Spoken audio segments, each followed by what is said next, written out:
Hey everybody, thank you for stopping by Living To Do's review of Married at First Sight Season 15, Episode 14, called No Hugs for You. Before I get started with the review, please like the video and subscribe to the channel.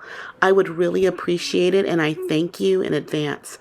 So let's get started with the first couple, Nate and Stasha.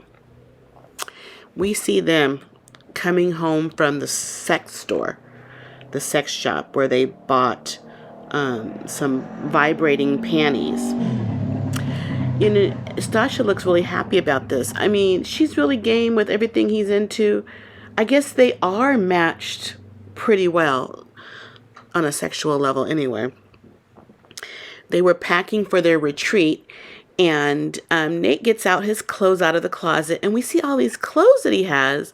And I just thought to myself, that's more clothes in your shared apartment than we saw at your house. So it's another reason why I know that wasn't his house that we saw earlier in the season. Stasha is suggesting that she wears her vibrating panties to the dinner that they're going to have at the retreat. You know, they made it seem like it was her idea. She's all game for this. It will be the sweet, innocent-looking people that are the freaks. I just didn't see this in Stasha.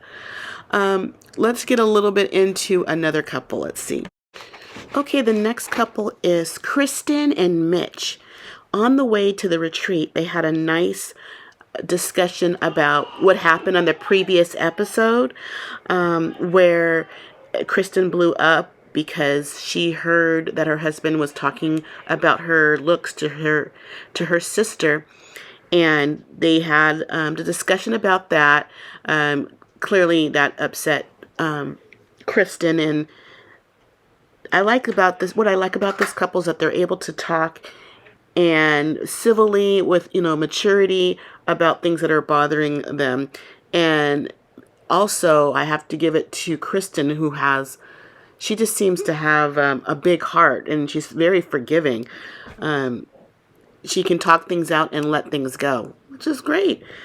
They had a date at the retreat, and there was something that happened during the retreat. There was a question at a party they had, and Kristen said that the question was who would be most likely to have multiple divorces, and Kristen said it would be her. In fact, she voted for herself.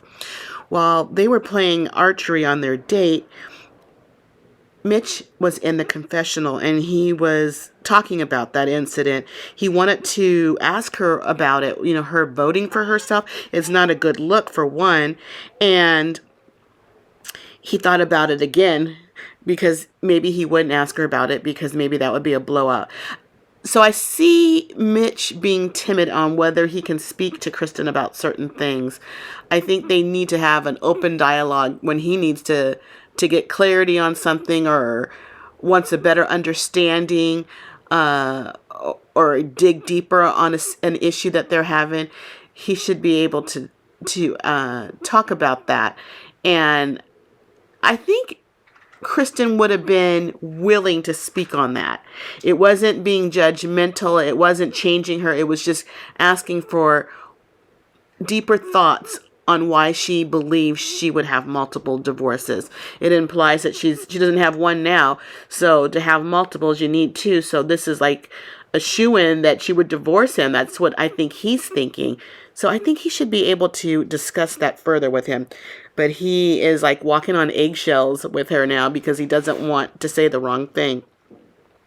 So they made targets for their archery bullseye, and her set attraction due to the fact that he had an issue with her looks. There's something going on there that he's not attracted to, and it's an issue for her, of course. And then his sign said pool gate. That's what he's calling the issue that they had at the pool with the experts. And he just thinks that whole situation could have been handled better. And I think he's right on there. It didn't need to be a blowout in front of people. I have to give him that. Again, he's taken a positive approach on the situation. So I commend Mitch for that. On to the next couple. Okay, the next couple is Justin and Alexis. We learned that they, as a married couple, have finally consummated their marriage. Justin was in the confessional talking about it lasted all night and long. Like, I know that's a lie. He just looks like he's unable. He just has that look. They were at the retreat and they were getting ready for dinner and they were dressing up for their a dinner, and he was buckling Alexis's shoe and he was having difficulty, and he's, I guess, looking down at the shoe and the where to buckle it, and he just, I guess she was questioning what was taking so long, and he says he can't do it without looking at it, like, and that just I don't know why. I think she said something about him unhooking a bra, and that's the first thing that came to my mind. Guys do that without looking. Okay, Justin. Okay. He's sweet. He planned a surprise date for Alexis, and he took her to a winery where they talked about their encounter of having sex. And Justin, I think he said during the confessional that he thought of it more as making love. And Alexis was saying she sees changes in him. He's different. He doesn't think he is. And she says he has a booty glow. And I'm not seeing that myself. She says he's more relaxed and he's smiling more. Maybe he's more relaxed. I don't know. I don't know if I see a difference. We didn't see enough of him this episode to know to see if I could see a difference. He didn't seem down and out and depressed. That I'll give him. But he didn't seem overly happy either. So there's that. Okay, on to the next couple. Okay, the next couple is Lindy and Miguel. Miguel bought Lindy a prom dress at the retreat. They were going to have a prom for Lindy because she never had a prom because she went to a school where they couldn't dance. She was raised in a strict religion, so everything is going to be new to her. So he bought her this gold dress, and it looked so cheesy. It looked like an 80s prom dress, I thought. I didn't like it. It just looked whatever. It just looked cheap and I didn't think it looked nice on her. I don't know who could have worn it where I would have thought that dress was nice. But it was a nice thought. So they get to the retreat and we hear audio of them talking in their room.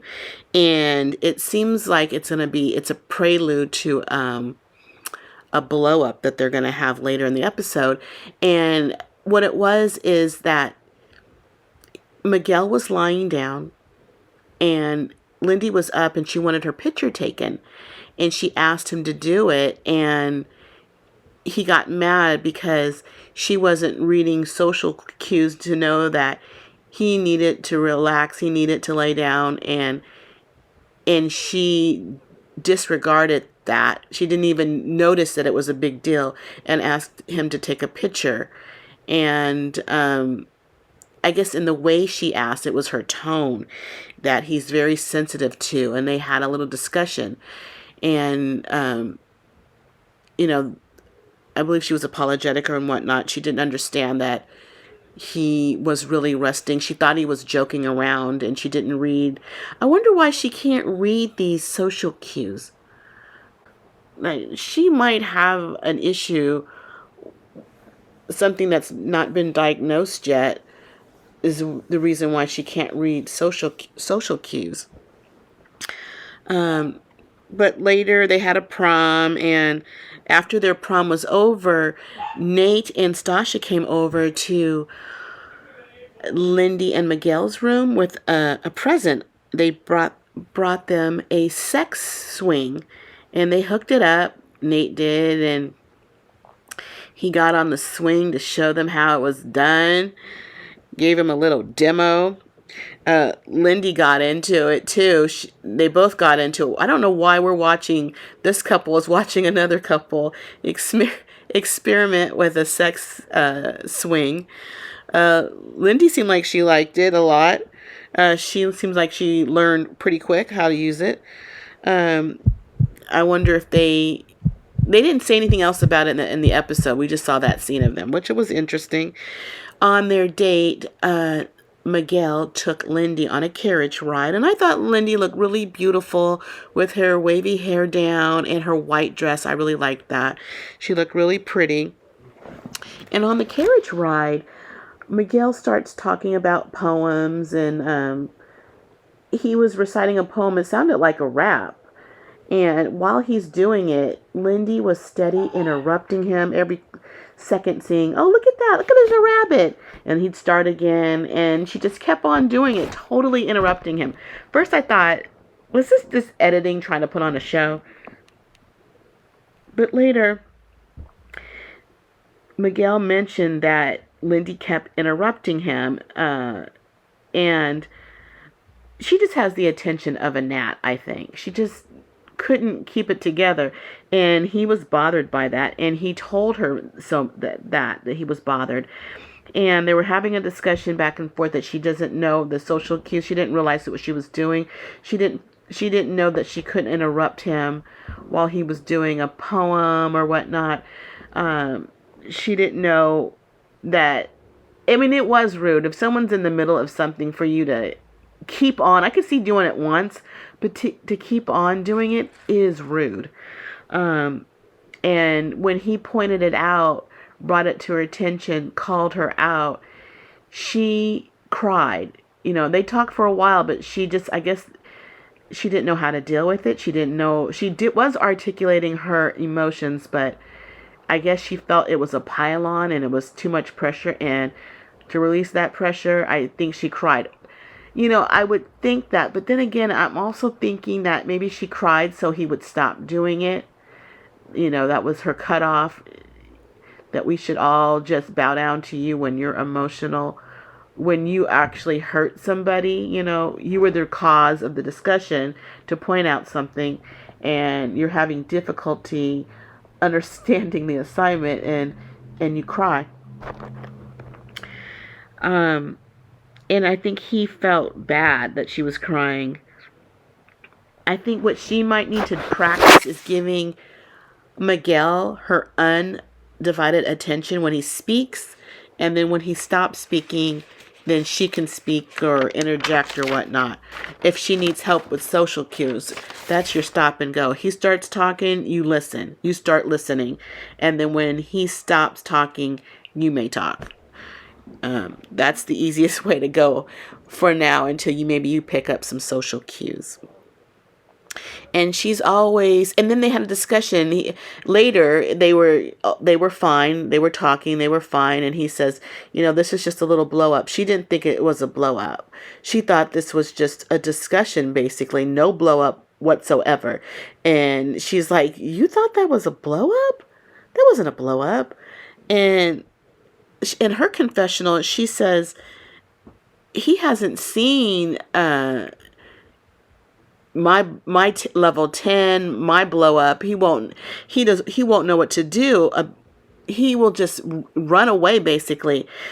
I'm thinking, why is this girl always concerned with her level 10? What is it? What is going on with you that you need to prepare somebody to allow you to be you with blowing up? You need to be able to control your emotions, girl. This is getting really weird how you keep talking about it. What you need to do is go to therapy and work on it. Don't just let someone absorb your trauma, your crap. Work on your crap. Don't have to have him absorb that mess. So they were out watching the sunset at the retreat, and production is there. And when Lindy's standing on the edge of a balcony somewhere, and she wants her picture taken because the sun is setting and it looks really pretty. And she's about to ask Miguel, but she thinks quick and she asks production if they can catch her with the background of the sunset. And Miguel later tells her, you could have asked me. And she says, I don't know when to ask you and when not to ask you. You might have been relaxing looking at the sunset, so I just asked somebody else. And they had a blow up about that, that she's not reading social cues. This would be, she could have said, he said, do you want to take a picture? Or something like that to read the room. And because she didn't, he's a little tiffed at her. So they're having a discussion, and she asked him for a hug, and he said no. He doesn't feel connected to her, and he didn't want to give her a fake hug.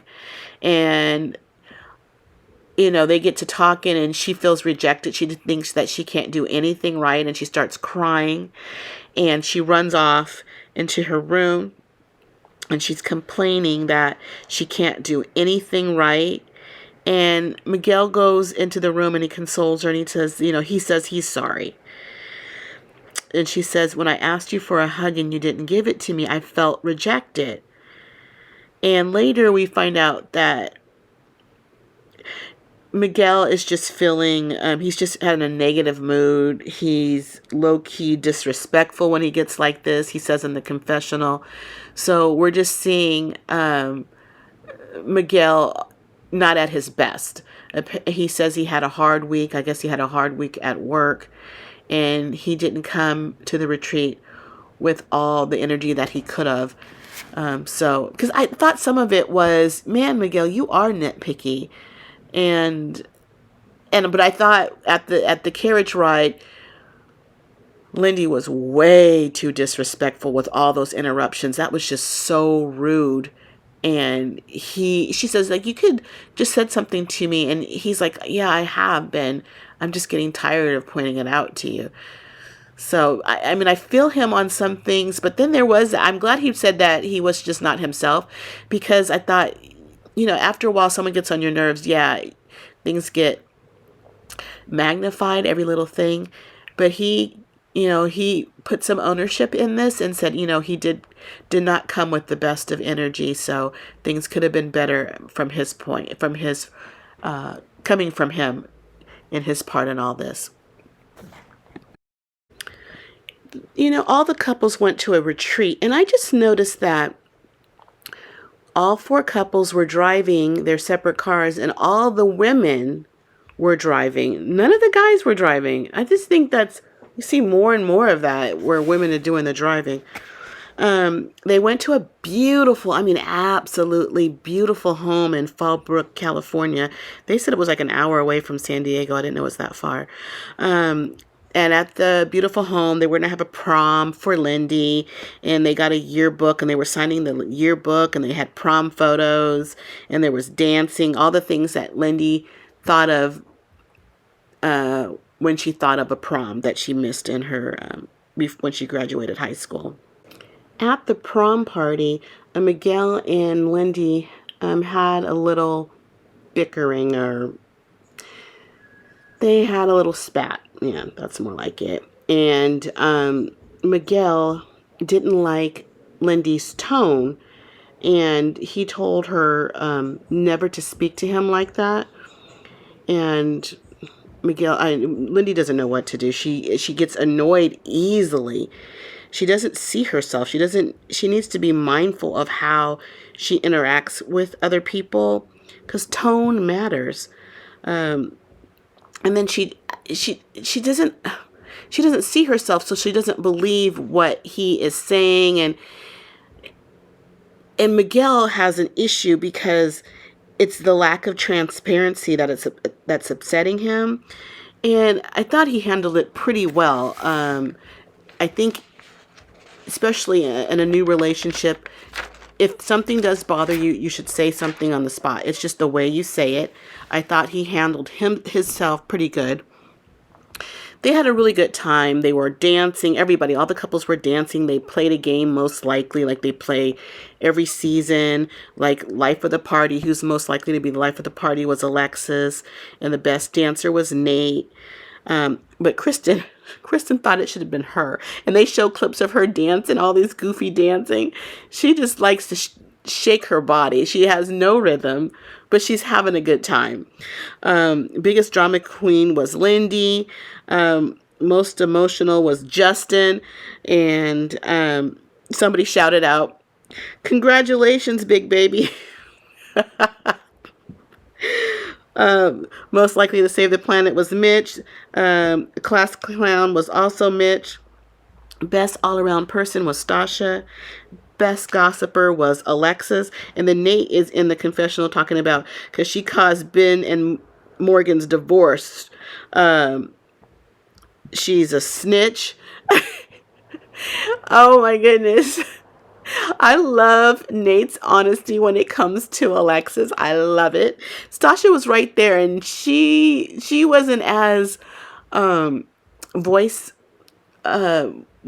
about it, but she's just stood there. I wonder what she thinks. I think because Alexis is her so-called friend, so she wouldn't get into it too much, but she stands by her husband, of course.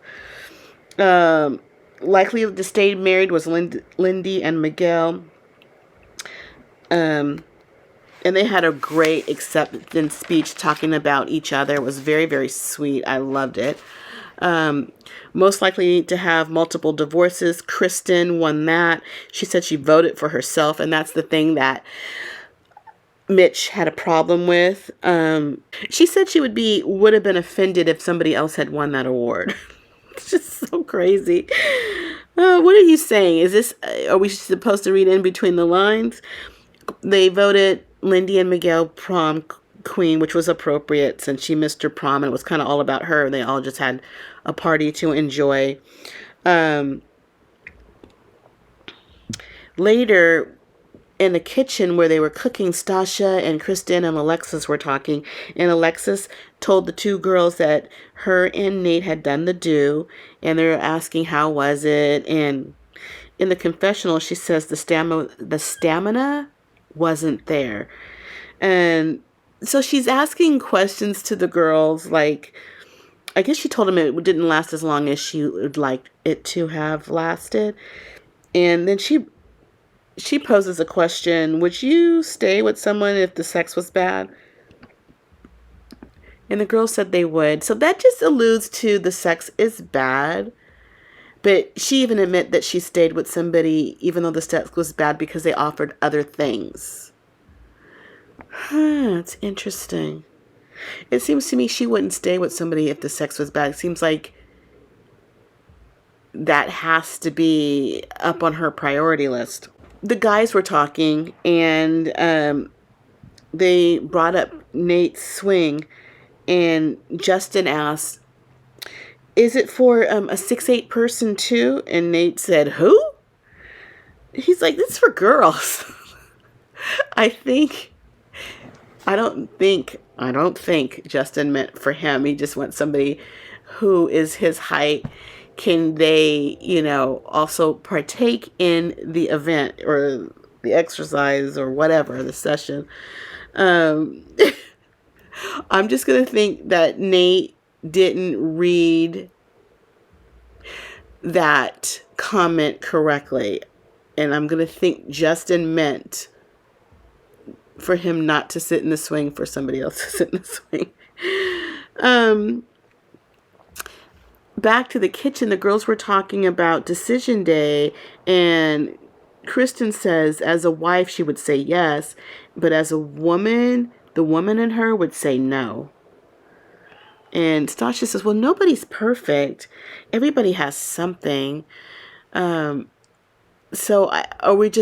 they're just trying to make us think that perhaps they're going to say no on decision day just to keep our interest. No one ever says definitely they want to stay married.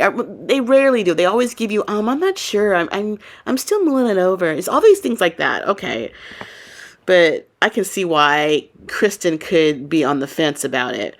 She got somebody who doesn't treat her well all the time, and has to put up with an awful lot of crap. They had the dinner that night, but Lindy and Miguel didn't go because they had that little falling out and they were crying. So the other three couples went to dinner. Is where, in a confessional, Nate and Stasha were talking about Alexis and Justin, and Stasha told Nate that Alexis and Justin had sex, and Nate seemed to, the look on his face, he just seemed like, it looked to him that that's weird, that's odd. It just, but you guys, they are married, but he just had this look like really? Huh. I just don't know if he's feeling that couple. I don't think he likes Alexis, and I'm not sure how he feels about Justin. During the dinner, the couples are sitting there talking, and of course Stasha has on her vibrating underwear on, and she's squirming because Nate is clearly pushing the button and it's going off, and she's making sounds and doing things like and moving around, squirming in her seat, and the couples are looking at her. And Alexa guessed it right off the bat. She knew. She goes, "Are you wearing vibrating panties?"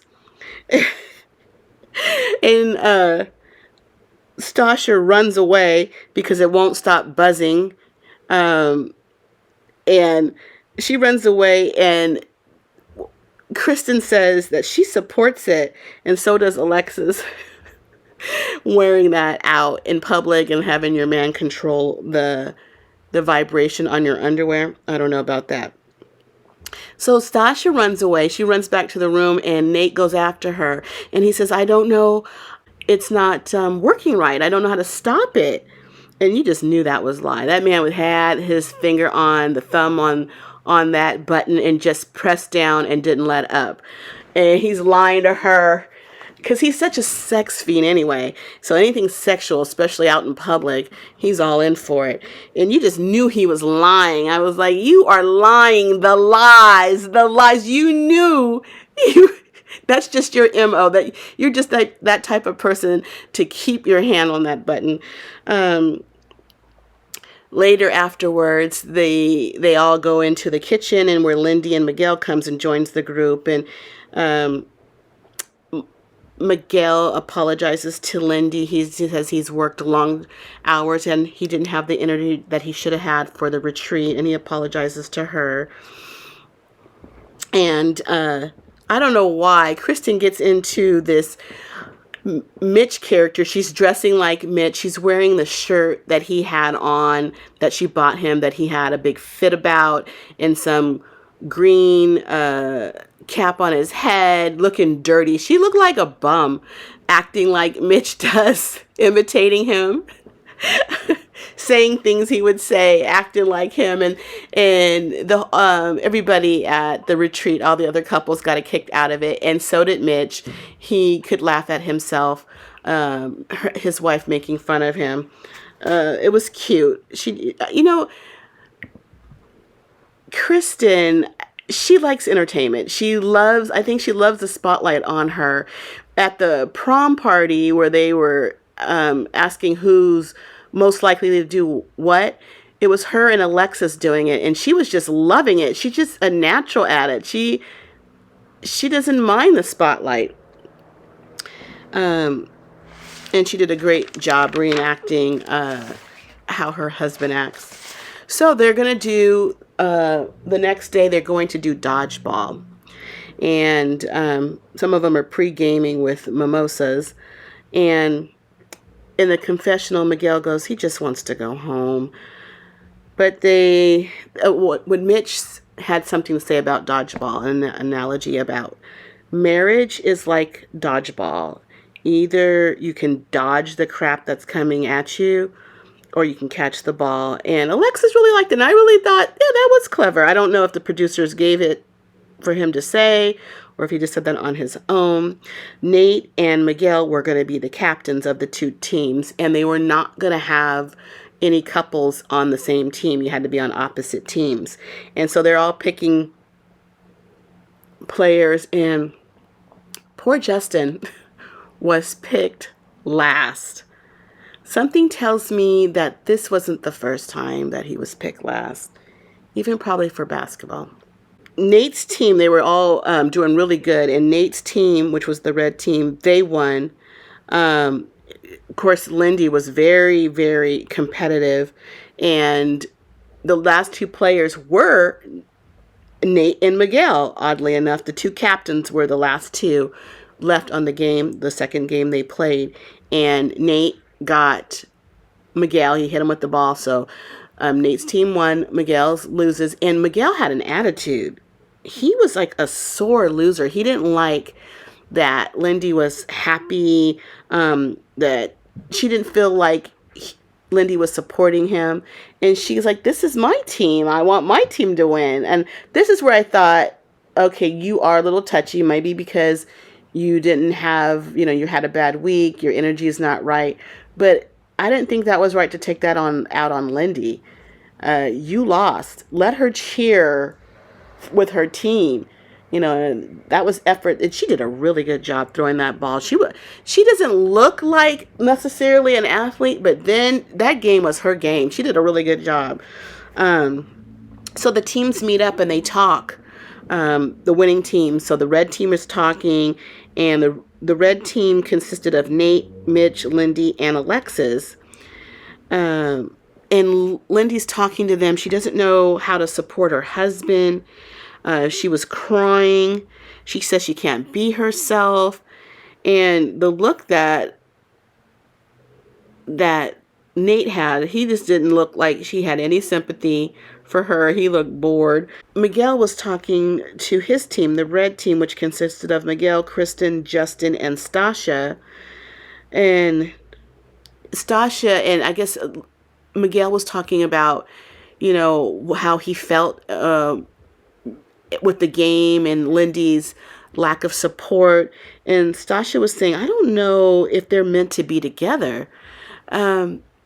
I know she has some insight. I wonder what made her say that, because of this one tiff. To me, you guys voted them most likely to last. I think hopefully Miguel can get some better energy, and maybe there can be some adjustments with their relationship so they can get back on track. But for her to say she doesn't know if they were meant to be together, Lindy is just juggling herself and Miguel's wants and desires. I think, they go to couple counseling, that this is a fixable relationship. But they gave most of the drama this episode. I really liked this episode. I wasn't watching the clock like, when is this show going to end? How much more do I have to watch? But I was the best show. It went by faster to me. It felt like it was faster than any other episodes this season. But that is it for now. We'll continue next week.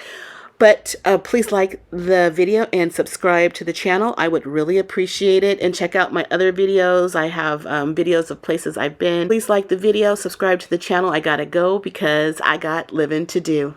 Bye.